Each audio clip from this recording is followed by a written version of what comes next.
बूढ़े पिता के सामने उसके दोनों बेटे पिता की प्रॉपर्टी के लिए लड़ने लगे। देखते ही देखते झगड़ा बड़ा होता चला गया। ऐसी परिस्थिति में पिता का रिएक्शन बड़ा आश्चर्यचकित करने वाला था, क्योंकि बेटों को लड़ता हुआ देखकर वो जोर जोर से हंसने लगा। दोनों बेटों का ध्यान जब अपने पिता पर गया तो उन्हें लगा शायद सदमे में उनका बाप पागल हो गया है। दोनों ही बेटे बाप के पास दौड़कर आए। बेटों ने अपने बाप से पूछा कि वे क्यों बेवजह हंस रहे हैं। उनके सामने उनके दोनों बेटे आपस में झगड़ा करते देखकर भी वे कैसे हंस सकते हैं।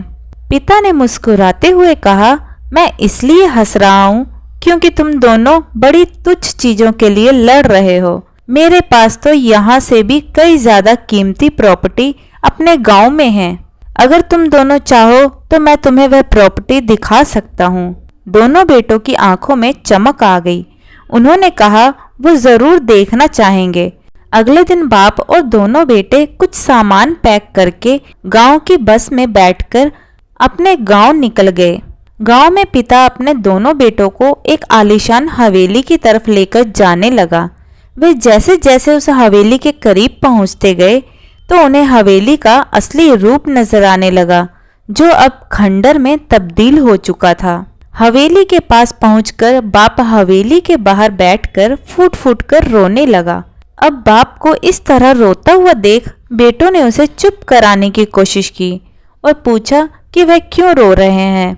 बाप ने कहा कि बरसों पहले मैंने इस हवेली को पाने के लिए अपने भाई से झगड़ा किया था। भाई का दिल बड़ा था, उसने मुझे ये हवेली दे दी, लेकिन फिर वह मुझसे कभी नहीं मिला। अब वह विदेश में जाकर रहता है और आज तक उसने मुझसे कभी बात भी नहीं की।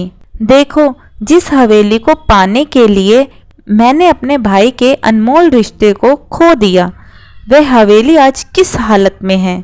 तुम दोनों भी वही गलती करने जा रहे हो जो मैंने बरसों पहले की थी। तुम दोनों भी उन्हीं तुच्छ सी चीजों के लिए लड़ने लगे हो जिनकी आगे जाकर रिश्तों के मुकाबले कीमत शून्य होगी। दोस्तों, उम्मीद है आज की कहानी से आपने जरूर कुछ ना कुछ सीखा होगा। तो दोस्तों, आपको हमारी आज की यह कहानी कैसी लगी कमेंट करके ज़रूर बताइएगा। कहानी पसंद आई हो तो वीडियो को लाइक शेयर करें और चैनल हिंदी स्टोरीज डियर को सब्सक्राइब करना ना भूलें। वीडियो को पूरा देखने के लिए बहुत बहुत धन्यवाद दोस्तों। तो मिलते हैं अगली कहानी में, तब तक के लिए जय श्री कृष्णा।